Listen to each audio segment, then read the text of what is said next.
Hey guys, welcome back. Another video. Yes, another video. I promise I won't take much of your time. Today, we're going to talk about one of my favorite professions out there that we work with, colleagues. I call them occupational therapists, OTs for short. And today, as always, our hashtag is worry less, no more. And yes, I do. I love OTs. I heart my OTs.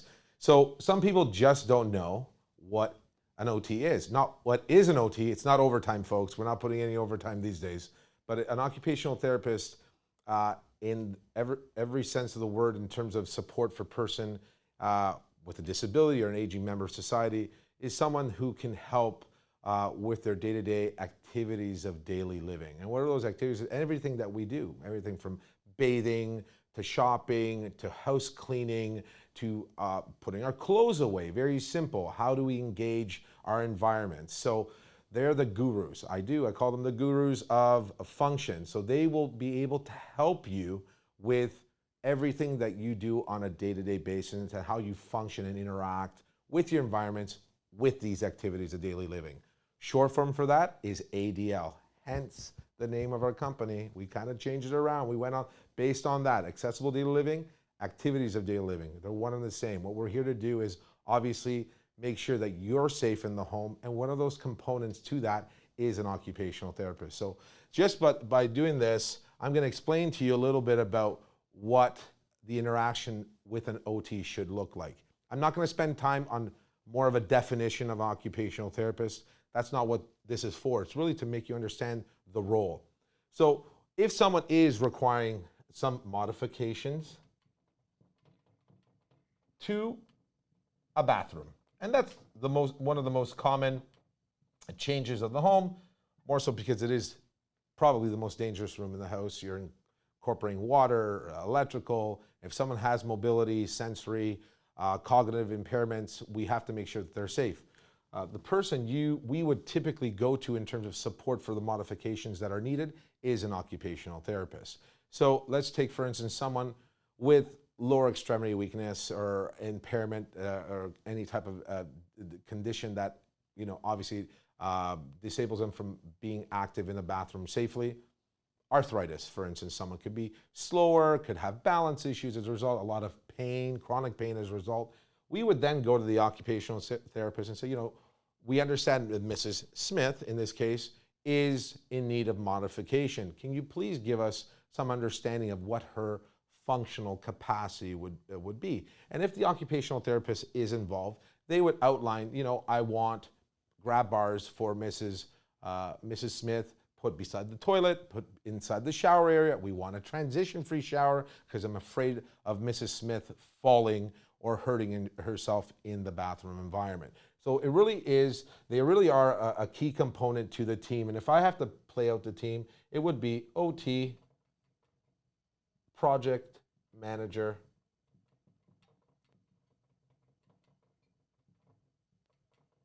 end user,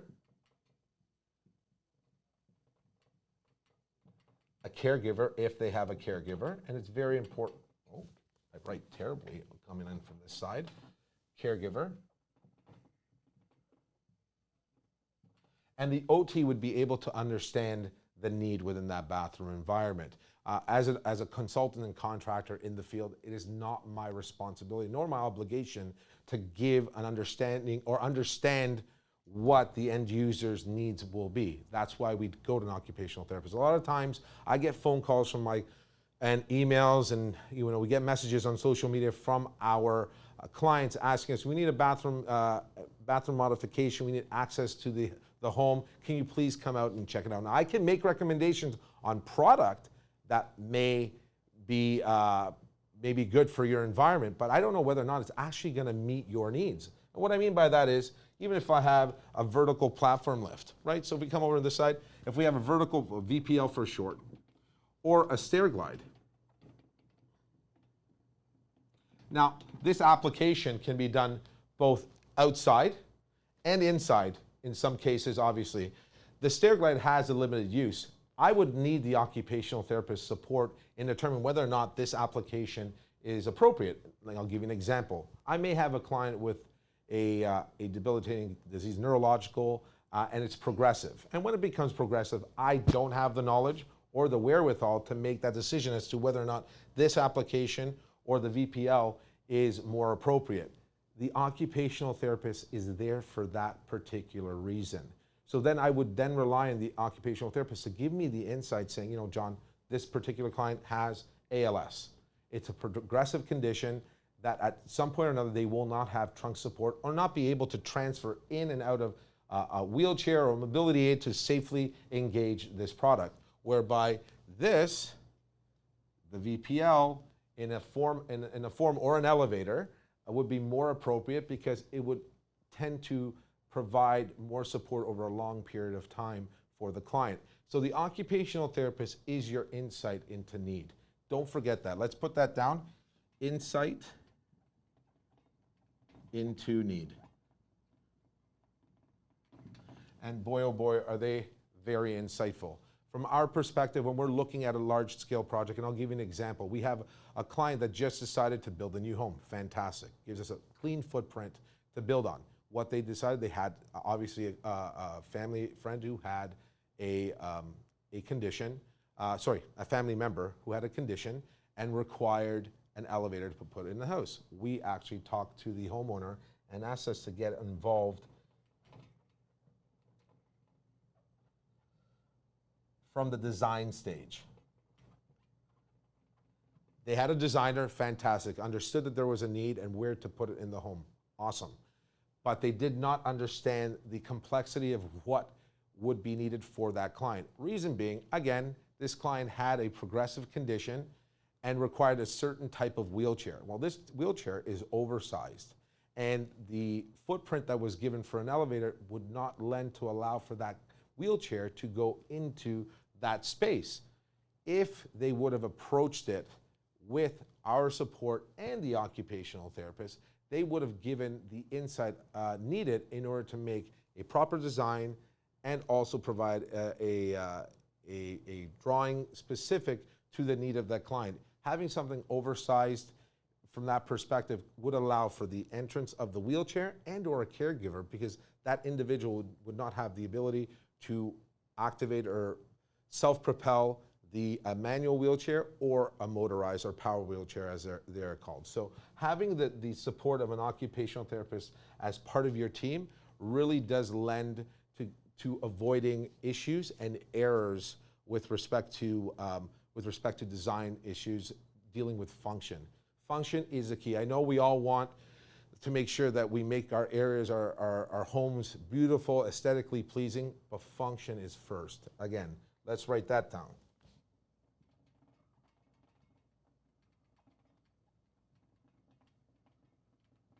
Please don't forget that. Again, function is first. The occupational therapists are there to help you get the total picture of what you are going to need.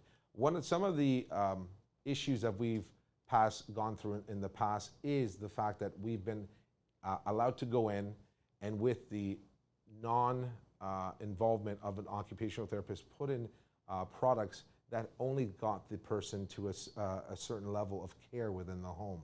That occupational therapist is so vital to the process. It can save you a ton of money and a ton of heartache, and also help you prevent any further miscomings as a result of your disability. So preventive measure is so key, because you could have put in those modifications in a home that you probably shouldn't have done in the first place. And with the support of an occupational therapist, by doing an OT in-home assessment,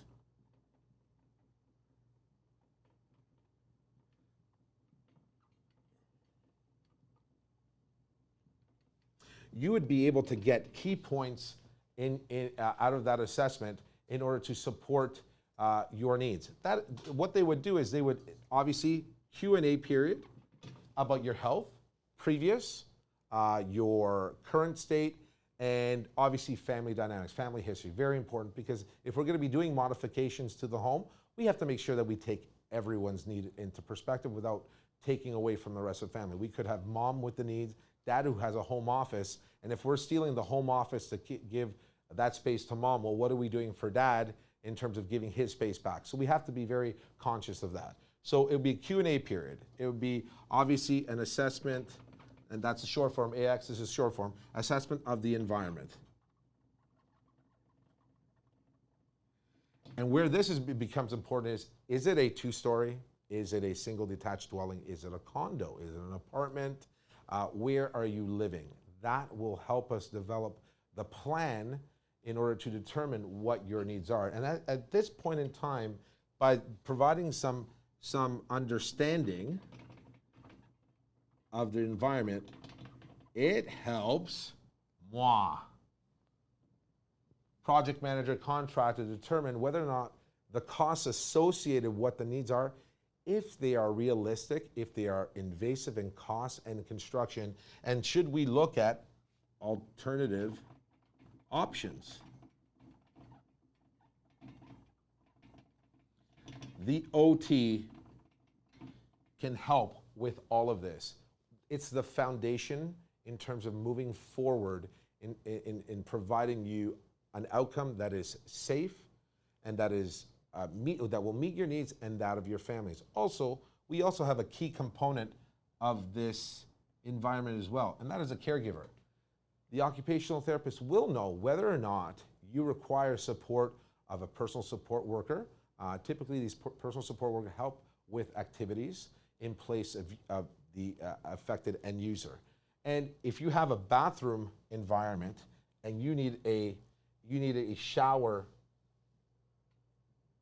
space that is large enough for your needs, they would be able to determine whether or not this environment is big enough. So if you have the use of a wheelchair,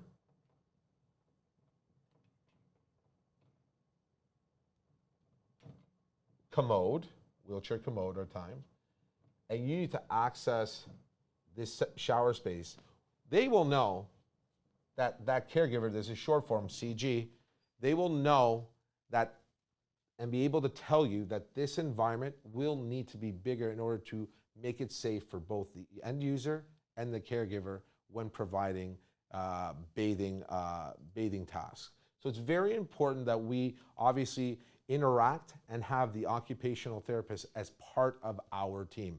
On a common day-to-day, a lot of us focus on an engineer, an architect, a designer, your project manager, sub-trades, trades, contractors, on giving you what we consider your end result. Giving you a snapshot of what your needs are, but also giving you the home that you're going to be living in, hopefully for quite a bit of time.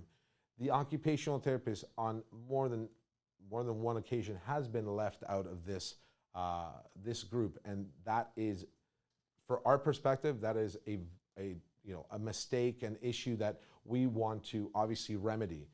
Whenever you go and you submit drawings and permits to the local building and planning department, you always require a stamp from an architect or an engineer in order to be accepted by that building department to see whether or not those permits can be given and approved. Well, think about it this way. You're asking for changes to happen to your home. You've interacted with a project manager, contractor, site supervisor, an architect, an engineer, without obviously addressing an individual who can help out with all of those needs. This is and will forever be a part of our team at ADL. Make it a part of yours. Although most people don't know what an occupational therapist does, I can tell you, in the realm of home modification, they are the functional gurus of the environment, whether it be the home, the workplace, and or the home as we are talking about it today. So folks, at the end of it all, I hope I've given you an understanding of what an occupational therapist